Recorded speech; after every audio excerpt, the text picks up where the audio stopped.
आज मैं आप लोगों को क्लास 9 स्पर्श का पाठ धूल, जिनके लेखक रामविलास शर्मा जी हैं, इसका मैं फुल एक्सप्लेनेशन करने जा रही हूँ। और इससे पहले बच्चों मैं क्लास 9, क्लास 10 स्पर्श, कृतिका, क्षितिज, संचयन, इसका मैं सारा वीडियो बना चुकी हूँ। उन सबको देखने के लिए आप ऊपर दिए गए आई बटन पर क्लिक करके देख सकते हैं, या नीचे दिए गए डिस्क्रिप्शन बॉक्स में देख सकते हैं, या प्लेलिस्ट में जाकर देख सकते हैं। और बच्चों, आप मुझे इंस्टाग्राम, फेसबुक और ट्विटर पर भी फॉलो कर सकते हैं। तो बच्चों, पाठ शुरू करते हैं। धूल। तो इस पाठ में लेखक ने धूल की महिमा और महात्म्य, उपलब्धता और उपयोगिता का बखान किया है। अपनी किशोर और युवा अवस्था में पहलवानी के शौकीन रहे डॉक्टर शर्मा अपने इस पाठ के बहाने पाठकों को अखाड़े, गांव और शहरों के जीवन जगत की ओर भी सैर कराते हैं। साथ ही धूल के नन्हे कणों के वर्णन से देश प्रेम तक का पाठ पढ़ाने से नहीं चूकते। इस पाठ को पढ़ने के बाद पाठक धूल को यूं ही धूल में न उड़ा सकेगा। यानी इस पाठ में लेखक ने धूल के महत्व की ओर संकेत किए हैं। तो पाठ शुरू करते हैं बच्चों। धूल, जिनके लेखक रामविलास शर्मा जी हैं, इनका जन्म 1912 ईस्वी में हुआ और इनकी मृत्यु 2000 ईस्वी में हुई। हिंदी कविता की सबसे सुंदर पंक्तियों में से यह एक है, जिसके कारण धूली भरे हीरे कहलाए। तो यह जो पंक्ति है, इस पंक्ति के साथ यह पाठ शुरू होता है। तो इसमें यह कहा गया है कि जिसके कारण धूली भरे हीरे कहलाए। धूली भरे हीरे किसको कहा गया है? छोटे बच्चे जो धूल में खेलते हैं, उसको धूली भरे हीरे कहलाए। हीरे के प्रेमी तो शायद उसे साफ सुथरा, खरादा हुआ, आंखों में चकाचौंध पैदा करता हुआ देखना पसंद करेंगे, परंतु हीरे से भी कीमती जिस नयन तारे का जिक्र इस पंक्ति में किया गया है, वह धूली से भरा ही अच्छा लगता है। तो इस पंक्ति के माध्यम से लेखक यह बताना चाह रहे हैं कि हीरे के जो प्रेमी होते हैं, जो हीरे का व्यापार करते हैं, उनको क्या पसंद होता है? हीरा साफ सुथरा रहे, खरादा हुआ रहे, मतलब सुडौल और चिकना उनको पसंद होता है। आंखों में चकाचौंध पैदा करता हुआ वो देखना चाहते हैं।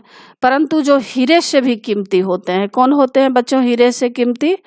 जो छोटे बच्चे होते हैं, जो अपने माँ पिता के बच्चे होते हैं, उनको नयन के तारे बोला जाता है, छोटे बच्चों को।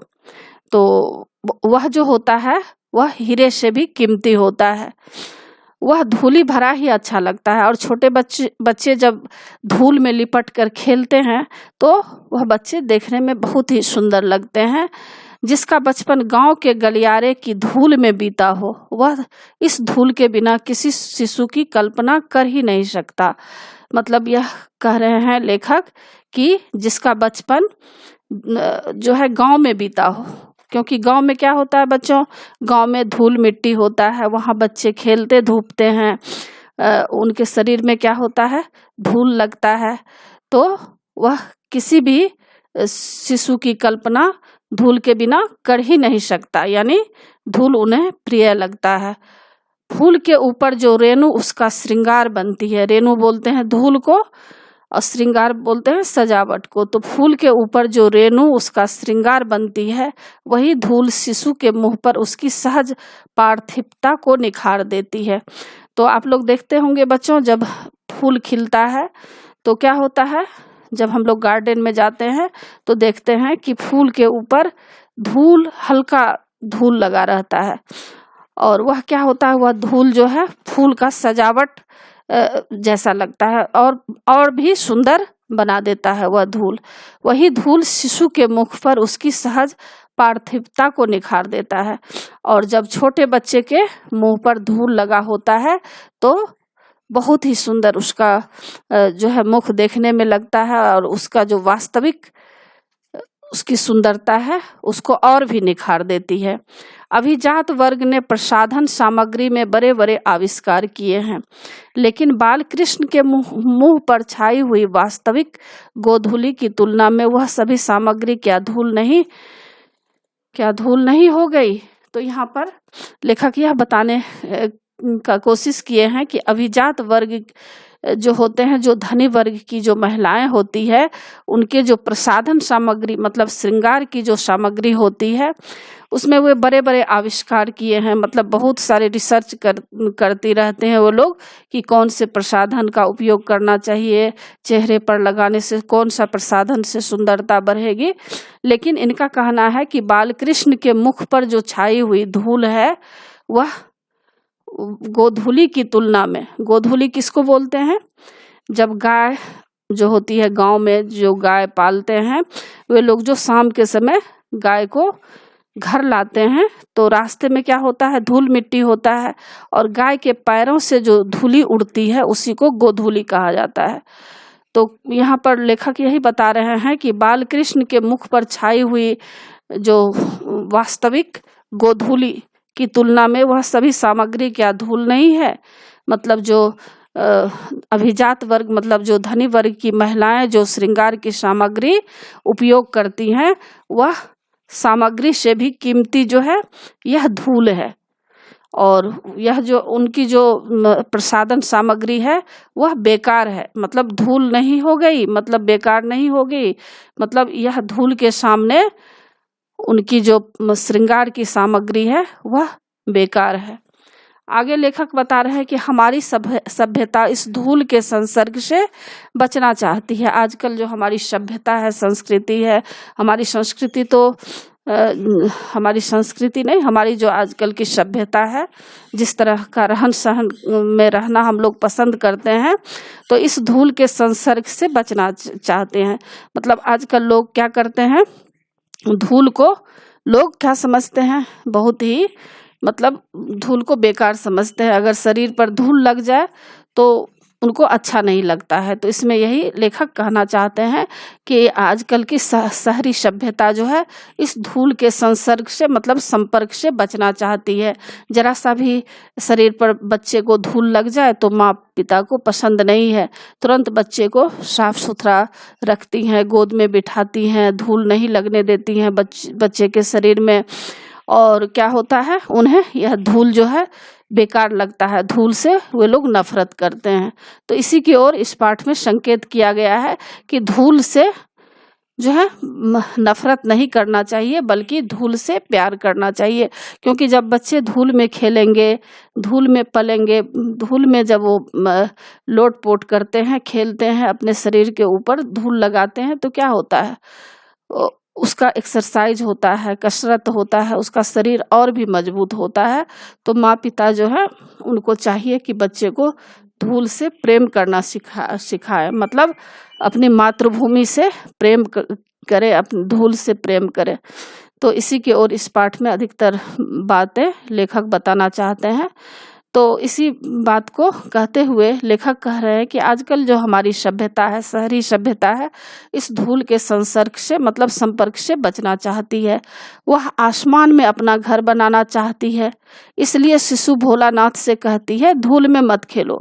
मतलब उन लोगों का जो है ऐसा नेचर हो गया है, शहरी सभ्यता के लोगों का ऐसा स्वभाव हो गया है कि हमेशा वे लोग आसमान में घर बनाना चाहते हैं, मतलब ऐसो आराम में जिंदगी बिताना चाहते हैं। और अपने जो शिशु भोलानाथ बोला जाता है, छोटे बच्चों को धूल में खेलने से मना करते हैं। भोलानाथ के संसर्ग से उसके नकली सलमे सितारे धुंधले पड़ जाएंगे। उनका कहना है कि भोलानाथ के संपर्क से क्या होगा, जब छोटे बच्चे धूल में खेलेंगे और अचानक से अगर माँ पिता के गोद में चले जाएंगे तो उनका सौंदर्य क्या हो जाएगा, फीका पड़ जाएगा। तो ऐसा माँ पिता को नहीं समझना चाहिए। जिसने लिखा था धन्य धन्य वे हैं नर मैले जो करत गात कन्या लगाए धूरी ऐसे लड़कान की। तो इस पंक्ति में लेखक यही बताना चाह रहे हैं कि धन्य वह है जो, वही धन्य नर है, मतलब वही मानव धन्य है जो मैले जो करत गात कन्या लगाए धूरी ऐसे लड़कान की। मतलब धूल से भरे हुए बच्चे को जो गोद लेते हैं वे क्या है, धन्य है। उसने भी मानो धूल भरे हीरे का महत्व कम करने में कुछ उठा न रखा था। धन्य धन्य में ही उसने बड़प्पन को विज्ञापित किया, फिर मैले शब्द से अपनी हीन भावना भी व्यंजित कर दी है। अंत में ऐसे लड़कान कहकर उसने भेद बुद्धि का भी परिचय दे दिया है। तो इस पंक्ति के माध्यम से लेखक यह बताना चाह रहे हैं कि धन्य धन्य वे हैं नर मैले।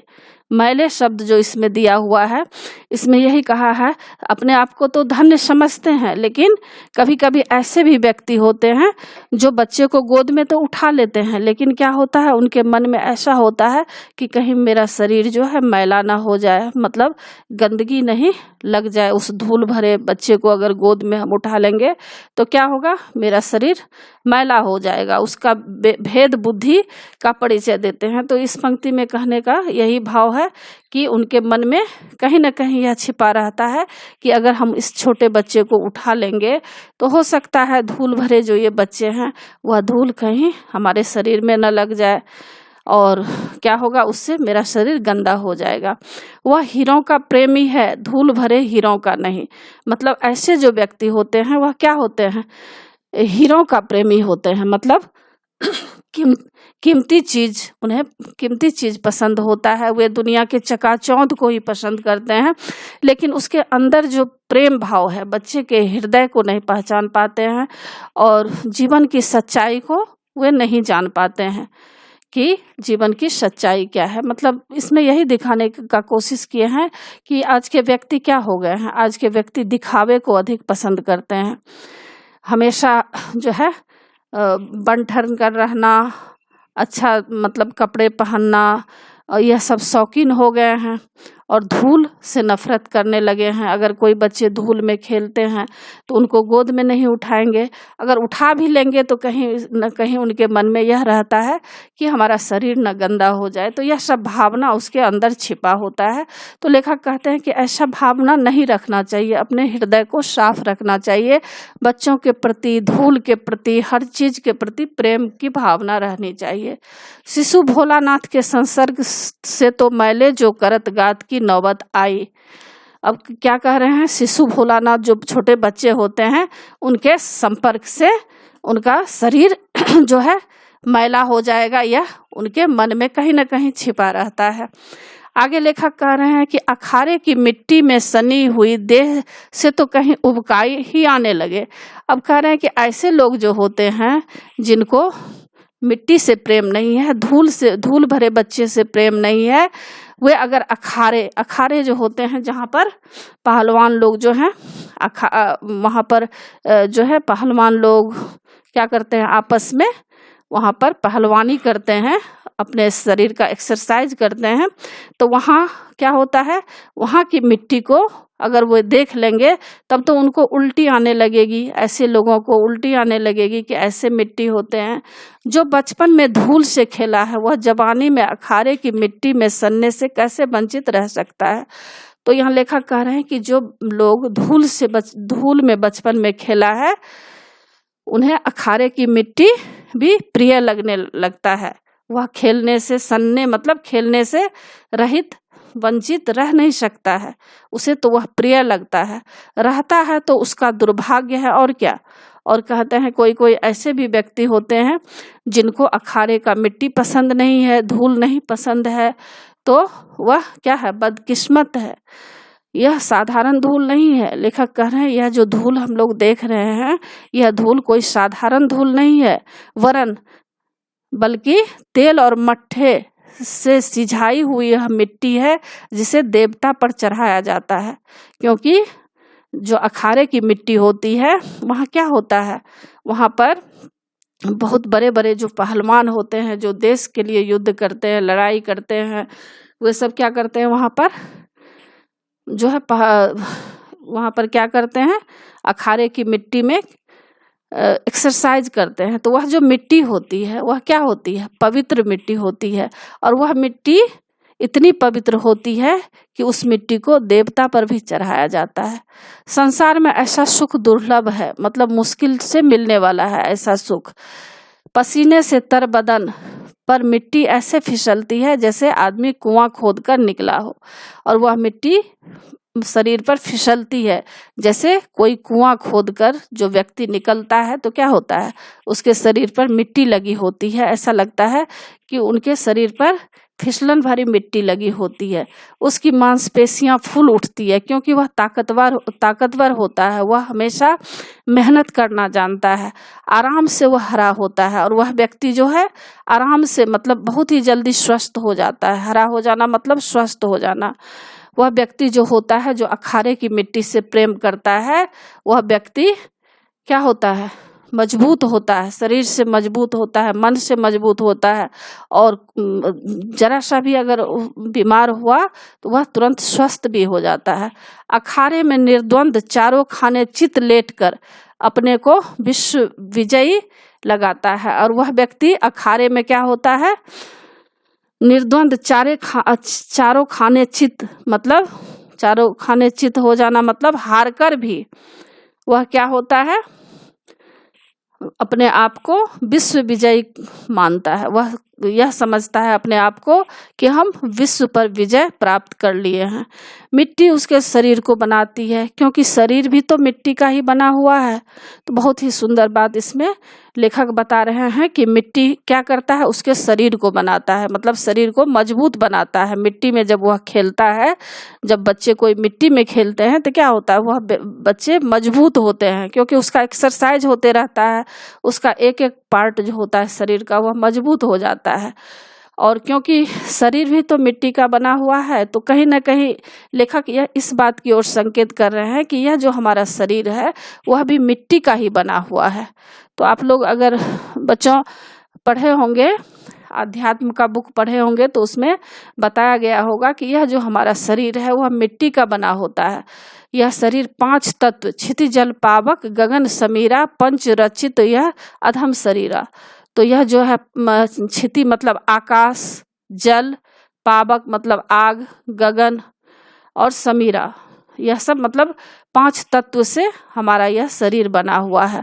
और यह सृष्टि भी 5 तत्वों से बना है और इसी में मिल जाता है। और क्या होता है, जब कोई भी मनुष्य मरता है तो क्या होता है, मिट्टी में ही तो मिल जाता है।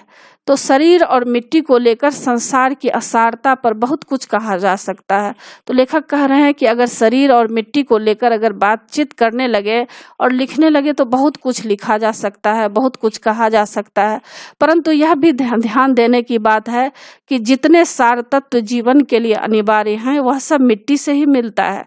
सार तत्व मतलब 5 तत्व जो जीवन के लिए अनिवार्य है वह सब मिट्टी से ही मिलते हैं।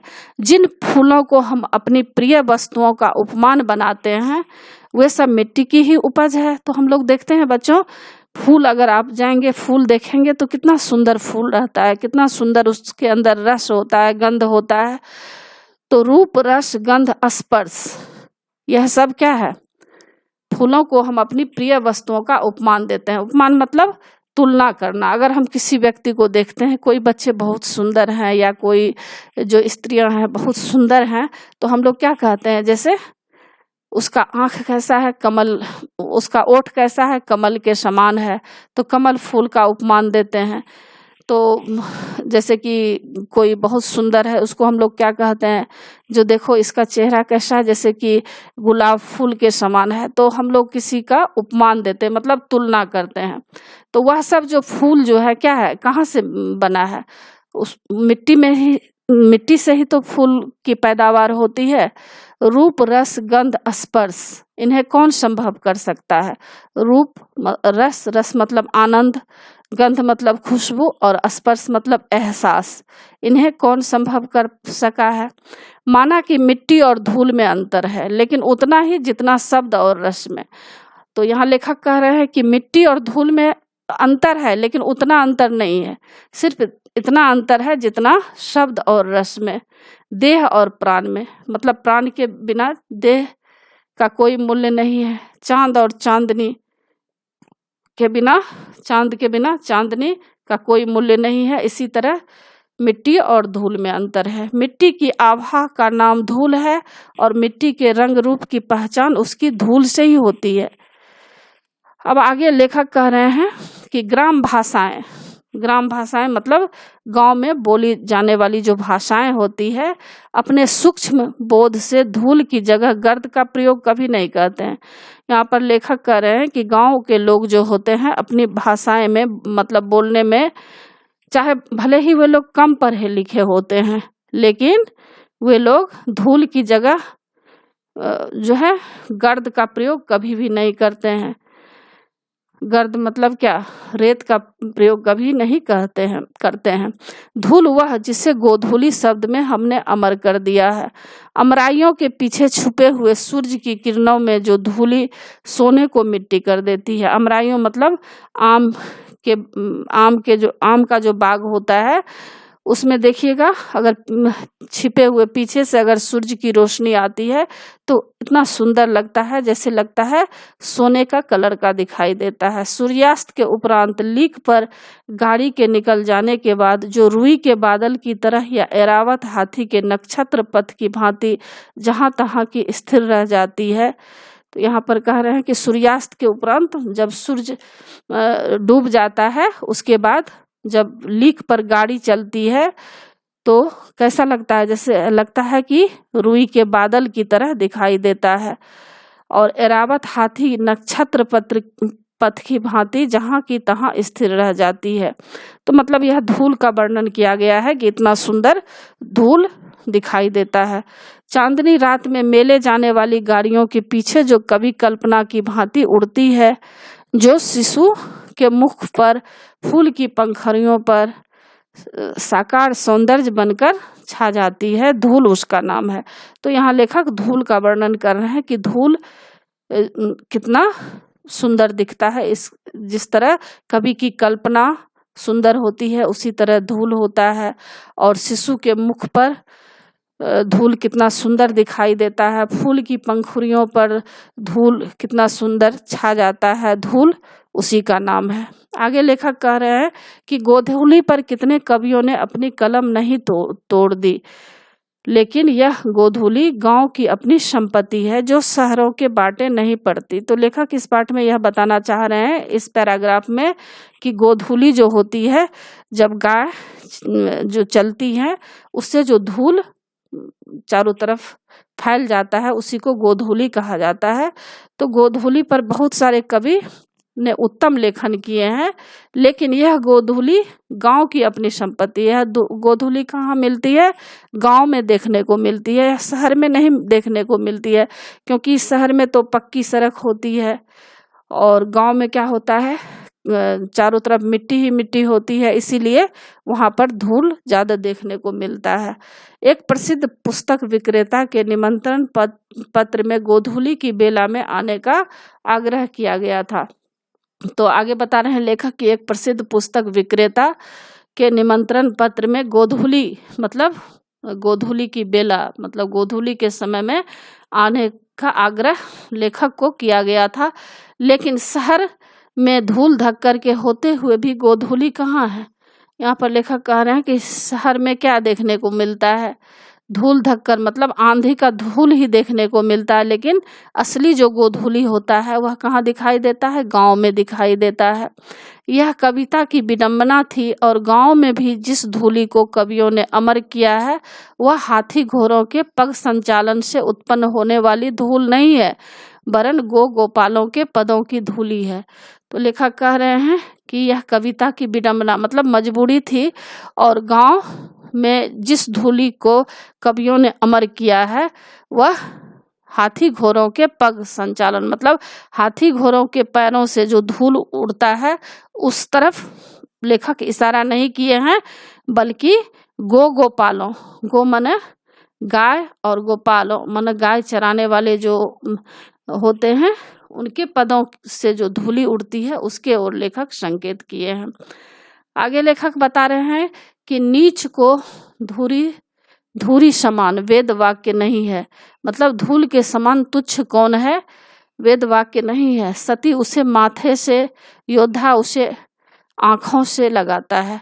तो सती जो होती है इस धूल को अपने माथे से लगाती है, यानी उन्हें सम्मान करती है, प्रणाम करती है। और योद्धा जो होते हैं, सैनिक जो होते हैं, उसे आंखों से लगाता है, मतलब उनका सम्मान करते हैं।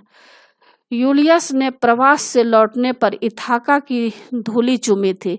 और यूलिसिस कौन थे?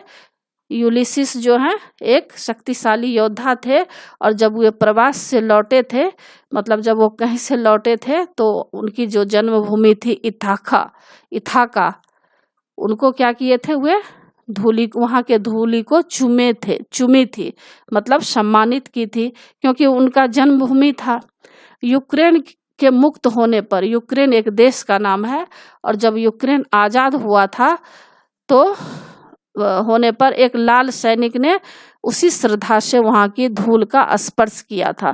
तो यहाँ पर लेखक अनेक तरह का उदाहरण देकर समझाना चाहते हैं कि जब यूक्रेन जो था आज़ाद हुआ था, तो वहाँ के जो अंग्रेज सैनिक थे वो भी क्या किए थे? श्रद्धा से वहाँ की धूल को स्पर्श किए थे, माथे से लगाए थे।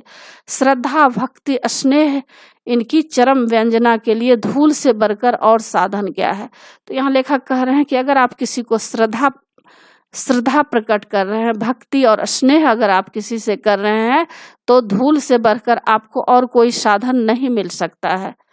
यहाँ तक कि घृणा, असूया आदि के लिए भी धूल चाटने, धूल झाड़ने आदि की क्रियाएं प्रकट की गई है। जब किसी को हम घृणा या नफरत की भावना से अगर किसी को कहते हैं कुछ, तो धूल चाटने, धूल झाड़ने आदि का प्रयोग हम लोग करते हैं। जैसे धूल चाटना एक मुहावरा है, मिट्टी में मिला देना, धूल झाड़ना मतलब किसी से बिना बात का झगड़ा मोल लेना। तो इन सब बातों के लिए भी हम लोग क्या करते हैं? धूल का प्रयोग करते हैं। धूल, धूली, धूली, धूरी आदि की व्यंजनाएं अलग अलग है, मतलब तरह इसमें जो है धूल, धूली, धूरी, इन सब की व्यंजनाएं अलग अलग है, मतलब हम लोग अनेक तरह से उपमाएं दे सकते हैं। धूल जीवन का यथार्थवादी गद्य है। धूल क्या है? जीवन का सत्य है, मतलब एक कहानी है। और धूली क्या है? उसकी कविता है। धूली छायावादी दर्शन है, मतलब जीवन की वास्तविकता है, जिसकी वास्तविकता संदिग्ध है, संदेह है। और धूरी लोक संस्कृति का नवीन जागरण है, यानी हमारी संस्कृति का पैदा होना है। इन सब का रंग एक ही है, रूप में भिन्नता जो भी हो। अब मिट्टी काली, पीली, लाल तरह तरह की होती है। तो लेखक कह रहे हैं कि मिट्टी जो होती है वह काली भी होती है, पीली होती है, लाल भी होती है, यानी तरह तरह की होती है। लेकिन धूल कहते ही शरद के धुले उजले बादलों का स्मरण हो जाता है। लेकिन जब हम लोग धूल का नाम लेते हैं तो वह शरद मतलब सर्दी के धुले उजले बादलों का स्मरण हो जाता है। मतलब उजले बादल जो होते हैं जिस तरह से स्वच्छ होते हैं, उसी तरह हमें उस तरह के स्वच्छ बातों की याद आ जाती है। धूल के लिए श्वेत नाम का विशेषण आवश्यक है, वह उसका सहज रंग है। धूल के लिए श्वेत मतलब सफेद नाम का विशेषण अनावश्यक है, मतलब कोई जरूरी नहीं है, वह उसका सहज वास्तविक रंग है। धूल जो है उसका वास्तविक रंग है। इसके बारे में, धूल के महत्व के बारे में कहा गया है। अब लेखक आगे कहते हैं कि हमारी देशभक्ति धूल को माथे से न लगाए तो कम से कम उस पर पैर तो रखे। तो लेखक कह रहे हैं कि हमारे जो देशभक्त हैं वह धूल को, अपने देश के धूल को माथे से ना लगाए। मान लीजिए अगर वह माथे से नहीं लगाए अपने देश के धूल को, तो कम से कम उस पर पैर तो रखे, उनको सम्मान तो करना चाहिए। क्योंकि आजकल के युवा जो हो गए हैं वे देशभक्ति को भूलते जा रहे हैं। जो हमारे देश के लिए त्याग किए थे, बलिदान किए थे, जो देशभक्त हुए हैं, हमें अपने देश को किस तरह से ले जाना चाहिए, हमारे देश का मान सम्मान, इसकी रक्षा किस तरह से करनी चाहिए, उस पर आज के युवा का ध्यान बहुत कम है। तो इसके ओर लेखक संकेत करते हुए कह रहे हैं कि आजकल के जो हमारी युवाएं हैं, कम से कम भले ही धूल को माथे से ना लगाए, लेकिन कम से कम उस पर पैर तो रखें, उनका सम्मान तो करें। किसान के हाथ पैर मुंह पर छाई हुई यह धूल हमारी सभ्यता से क्या कहती है? तो किसान जो होते हैं देखिएगा हमेशा मिट्टी में लिपटे हुए उनका हाथ पैर होता है, उनके मुंह पर जो है धूल लगा होता है। वे कठोर परिश्रम करते हैं, किसके लिए? अन्न पैदावार करने के लिए घोर मेहनत करते हैं। तो उन्हें धूल से, मिट्टी से काफ़ी प्यार होता है। हम कांच को प्यार करते हैं, धूली भरे हीरे में धूल नहीं, धूल ही दिखाई देती है। तो लेखक कह रहे हैं कि हम लोग क्या करते हैं, कांच को प्यार करना मतलब आजकल हम लोग केवल बाहरी दिखावा करते हैं। धूली भरे हीरे में धूल ही दिखाई देती है, मतलब धूल भरे बच्चे को हम लोग प्यार नहीं करते हैं। हम लोग असलियत से, कहने का मतलब कि जो हमारा वास्तविकता है उससे हम लोग काफ़ी अलग हो चुके हैं। हम लोग जो हैं केवल दिखावे की जिंदगी जीना पसंद करते हैं। भीतर की कांति आँखों से ओझल रहती है, और जो भीतर का जो कांति है, जो चमक है, हम लोग अंदर के किसी के स्वभाव को नहीं देखते हैं, विचार को नहीं देखते हैं, केवल दिखावे में जिंदगी जीना पसंद कर रहे हैं। ऐसा नहीं होना चाहिए। लेकिन ये हीरे अमर हैं और एक दिन अपनी अमरता का प्रमाण भी देंगे। तो यह हीरे अमर है, मतलब हमारे जो किसान हैं, इसके तरफ लेखक इशारा करते हुए कह रहे हैं कि ये जो किसान है वे अमर हैं और अपनी अमरता का प्रमाण भी देंगे। अभी तो उन्होंने अटूट होने का ही प्रमाण दिया है। मतलब हमारे जो किसान होते हैं वे कभी टूटने वाला नहीं होता, वे हिम्मती होते हैं। चाहे उनके साथ कितना भी जीवन उनका संघर्षमय हो, लेकिन वे टूटते नहीं हैं, वे हिम्मत से काम करते हैं। तो ऐसा सबको बनना चाहिए। हीरा वही घन चोट न टूटे। और असली हीरा कौन होता है? जो हथौड़े से भी नहीं टूटता है। तो इसी तरह के व्यक्तित्व के कौन होते हैं? किसान होते हैं, जिनके ऊपर लाख मुसीबत आता है, परेशानियां आती है, लेकिन वे टूटते नहीं हैं, वे हिम्मती होते हैं।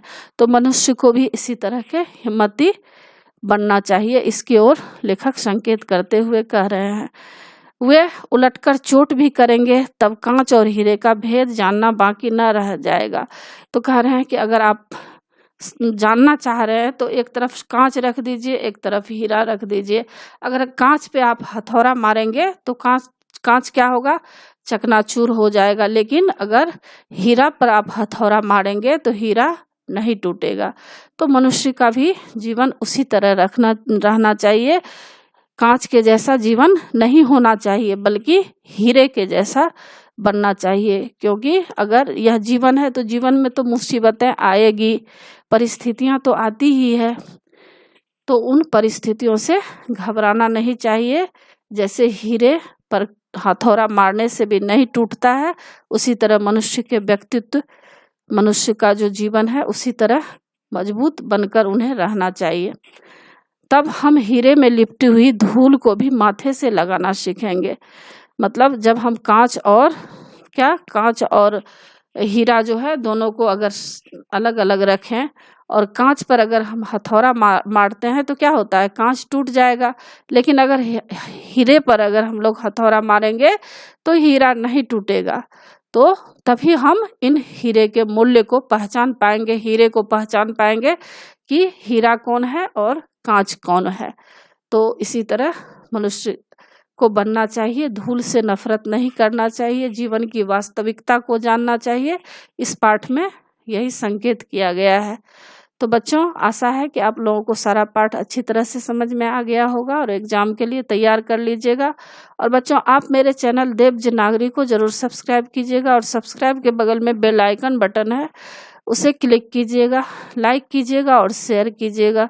कमेंट्स जरूर कीजिएगा कि आपको यह पाठ कैसा लगा। नए पाठ के साथ फिर मैं मिलूंगी बच्चों। धन्यवाद।